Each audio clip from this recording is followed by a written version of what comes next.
Brilhart mouthpieces are back.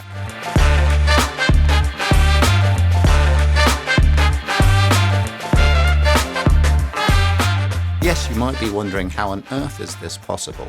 But it's true, the original molds from the 1950s production have been dusted off and they are going back into production again.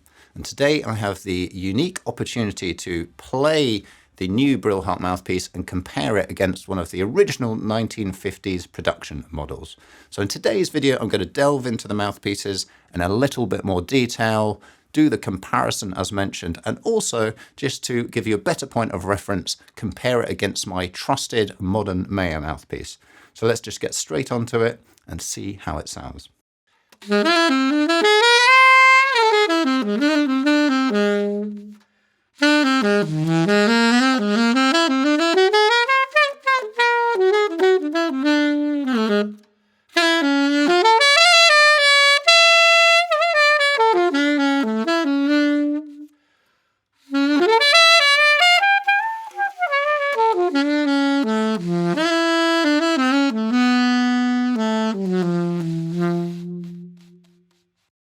Arnold Brilhart started making mouthpieces in 1939, and through the decades he produced a handful of different models, but perhaps the most famous ones were the Tonalin and the Ebolin. The Ebolin, of course, being the one that we're talking about today.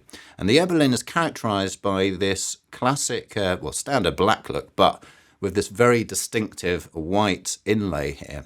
So you can tell it a mile off, it really does stand out compared to other mouthpieces.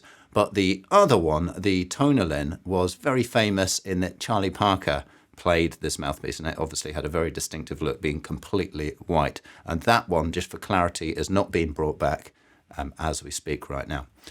I should also state that there's another mouthpiece that Brilhart is bringing back. It is known as the Special, and it is more of a student mouthpiece, so we're not going to be featuring that one in today's video. Now, all of these mouthpieces are plastic injection molded in terms of their production method.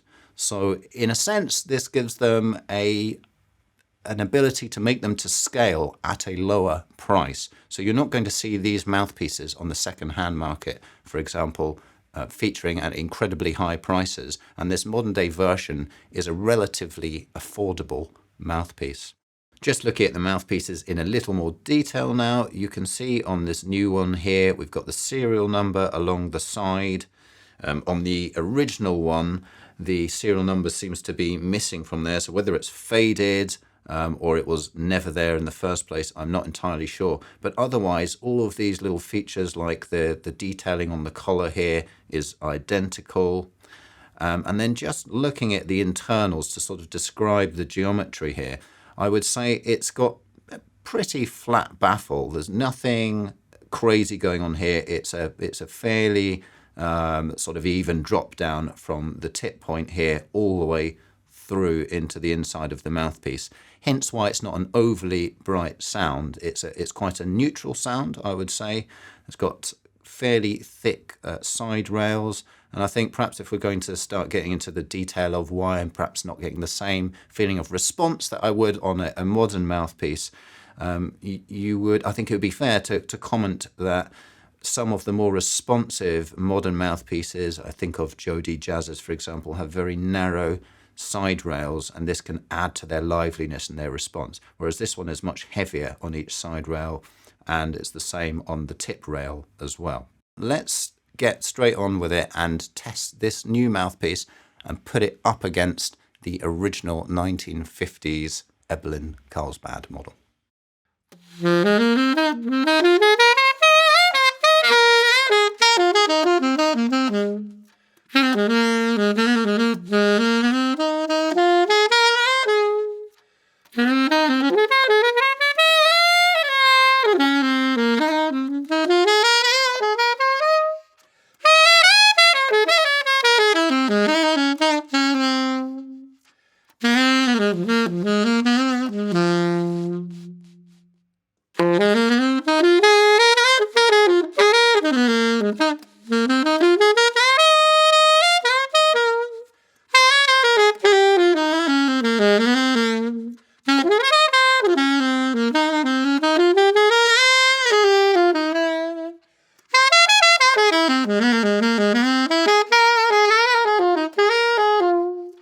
Well, on the surface, these mouthpieces look identical, really. So the things that determine the sound of the mouthpiece, you of course have to look at the geometry of the mouthpieces.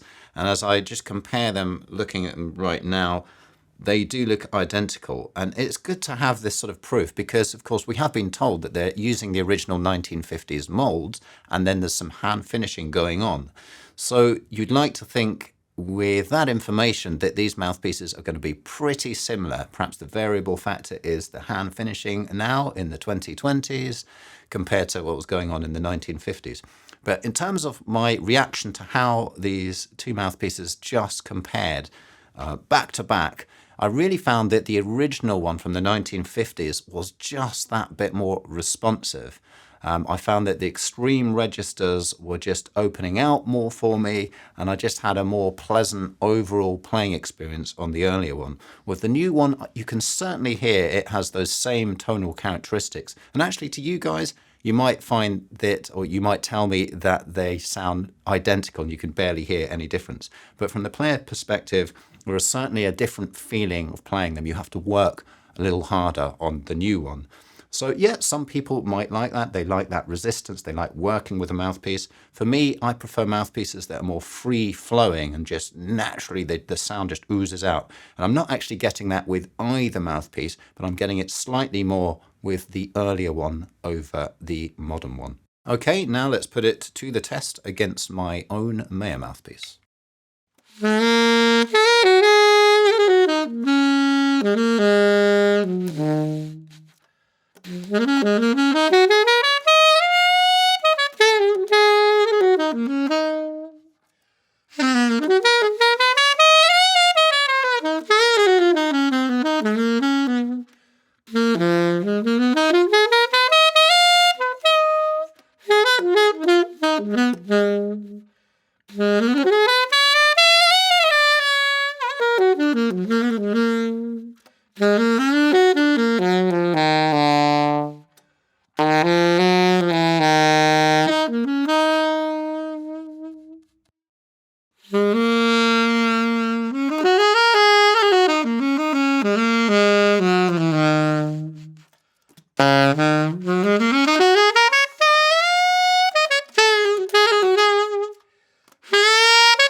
Now we're talking. I feel so much happier now I'm back on my old trusted Meyer, because what I'm getting with the Meyer is I'm just getting that full response spectrum through the lows, the mids and the highs. Everything is just working in balance with itself.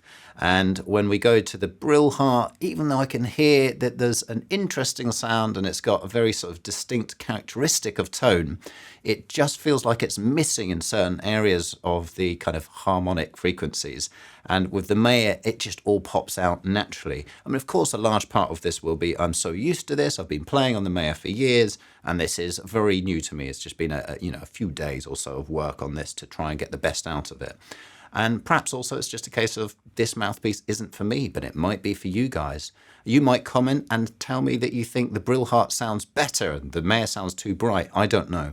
But for me, I feel happiest, and of course that's what counts. It's about what feels great to the player. I feel happiest on the Meyer. So I'll be interested to play all this back and hear how the two sound in terms of the audio signal. But for me, sitting here right now, the Meyer really does win hands down. So make your comments known. I'd love to hear what you guys think about the two in comparison to each other.